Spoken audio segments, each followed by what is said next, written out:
iPhone 16 Pro Max versus iPhone 15 Pro Max after 3 months. The aim of this video is to help you discover everything I learned after switching and upgrading from the older model to this model, and if I thought it was worth the price and was it really a good upgrade. That's the aim.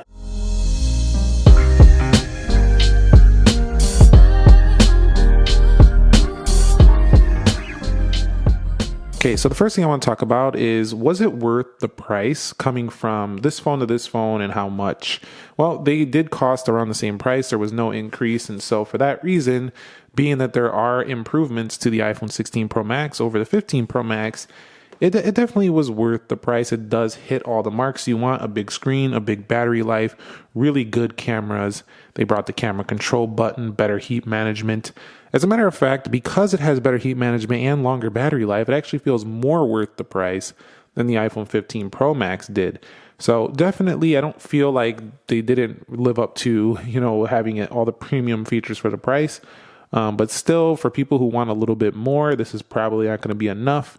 If you already thought the 15 Pro Max wasn't enough of an upgrade, this probably won't be that for you either. However, it definitely does match its premium price tag because it has a beautiful build, a 6.9-inch expansive display, huge battery life, really good camera with the new camera control button that now gets used for visual intelligence, Apple Intelligence support, A18 Pro chip, USB-C. It does have basically all of the stuff you would want in a premium flagship phone. Now, when it comes to 3 months later, when it comes to the size of these phones, the body, the build, they both kind of feel like the same phone. However, when you rest your finger here, you don't feel that camera control button.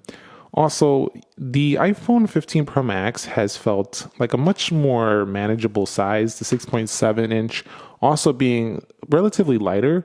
You don't feel like it looks that different when you see them on the surface. But day to day, that little bit of an extra boost that the iPhone 16 Pro Max has, like this little bit of height, a little bit more width, ergonomically, it has pushed it beyond practical. I feel like sometimes it just doesn't feel very practical. I'm always like reaching like this to reach the side of the phone. With that being said, the trade-off is a beautifully large and near bezel-less display. So I do really, really love the decreased bezels here. I've enjoyed it, and I think it's worth the trade-off if you really, really love a super large phone. And if I'm being honest with you, I actually want it to get bigger. I want like a 7.1 to 7.2 inch panel. Let me know if you agree with that. Would you buy an iPhone with a 7+ inch panel? Because the way they're getting to these 7-inch factors or these 6.9 inches, they're just decreasing the components and decreasing the bezels. They're not really making the phone much larger, but giving you more expansive display. So I do want to see a 7-inch plus in the future. That would be freaking amazing. And I know how they can get there very simply. They can just get rid of the bezels altogether, all screen, no dynamic island, maybe slightly increase it, and we'll be nearly at 7 inches here. So yeah, ergonomically though, it has been a little bit more challenging to use this phone than the 15 Pro Max. So definitely prefer that here still. And if you like a smaller form factor, the 15 Pro Max is the way to go. As a matter of fact, the 16 Plus feels more like the 15 Pro Max in terms of the ergonomics. When it comes to displays, 3 months later, I don't really feel like the displays are very different. I don't feel like I gained hardly anything when it comes to the panels besides the size, which is big, but in terms of like the brightness feel, the sharpness of the text, the retina experience, the smoothness of the panels, they feel like the same phone. They really do. And both of them are excellent to read articles on, to watch video. They're phenomenal products for that area, and I do think that you won't be disappointed either way. It's just if you want that slightly bigger size, the 16 Pro Max is better. 3 months later, though, I do feel it now if I go back to the 15 Pro Max that it does feel like a smaller phone.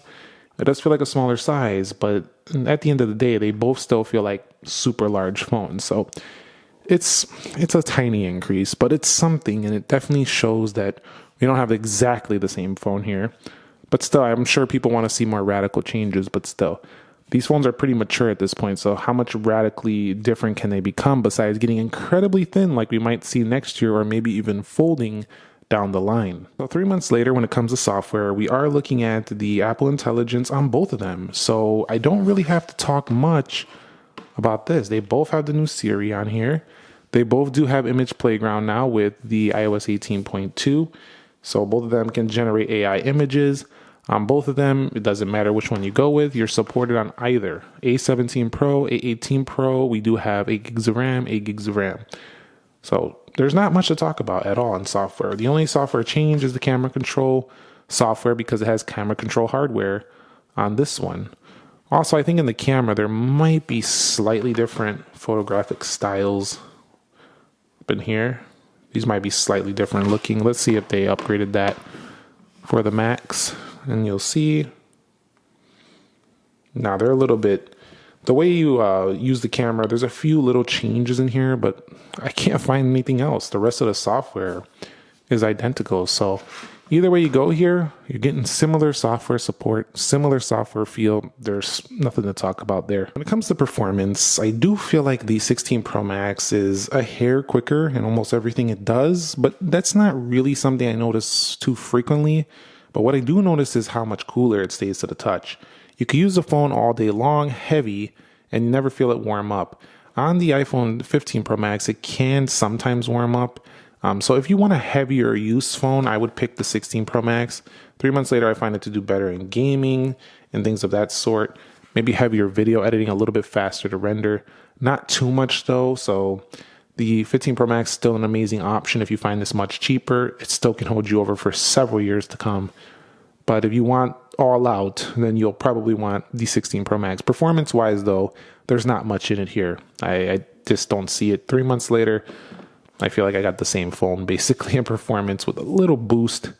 Definitely better heat management, but it's not massively different. So if you're looking for major leaps in performance, this is probably not a huge difference between these two products right here. When it comes to the cameras, the upgrades are not major here. Again, they are a little bit better on the iPhone 16 Pro Max, but I feel like I'm saying the same thing every single year because that's kind of what happens. You get a little bit better performance. You get now, a few enhancements here with the camera control button. And overall, I would say better macro mode as well because you have a stronger macro camera. So that's really a nice improvement. Also, RAW modes remain. You do have the 4K 120 on here, so definitely pretty nice to do 4K 120 video if you're into that kind of stuff. But just smaller improvements to make it even better camera than before.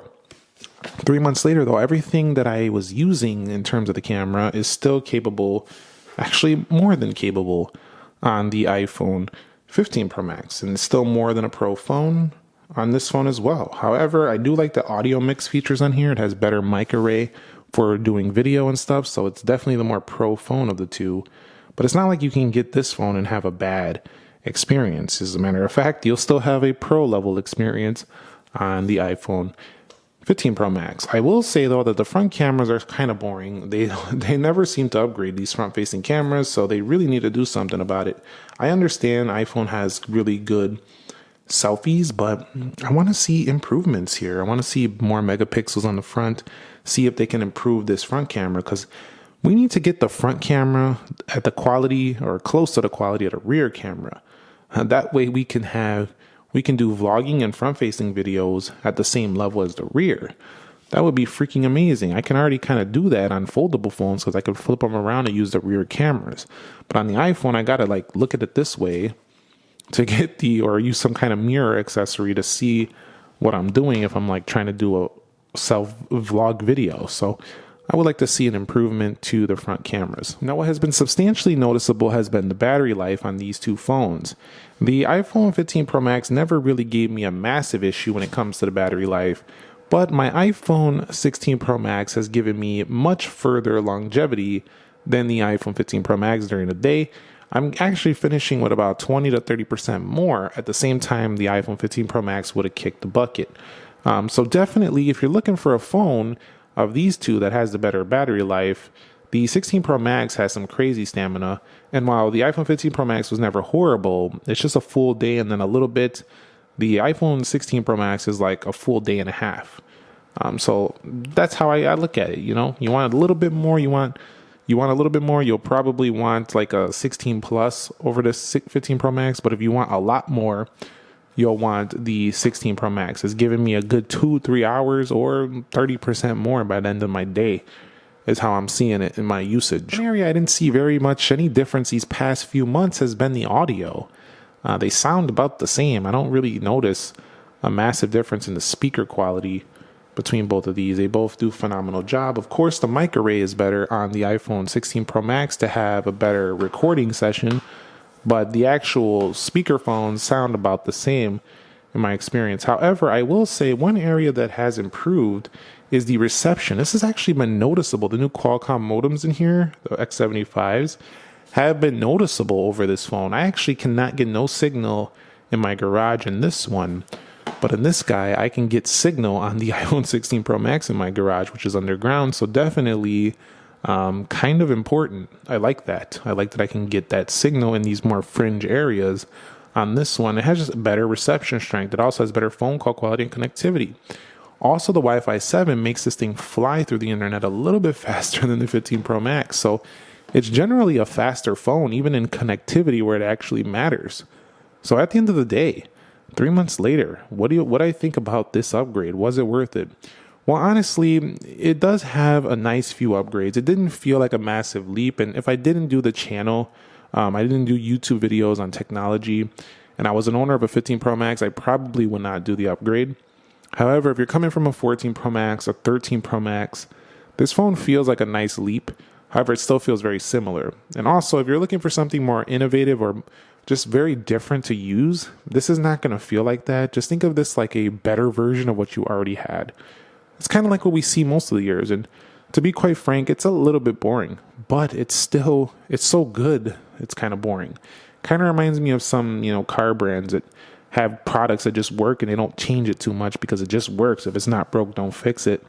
It's kind of what I'm feeling, but it's starting to get a little bit old as other competitors come out with very different phones, innovative changes. It's time to see something a little bit more different, I think. And I really hope Apple brings it next year with the 17 series. However, this 3 months later has still been a phenomenal phone and a better version of what was already a nice change in the iPhone 15 Pro Max. Thumbs up if you enjoyed it. Subscribe if you haven't already, and I will catch you all in the next episode. Nick here. Be sure to be well, and peace.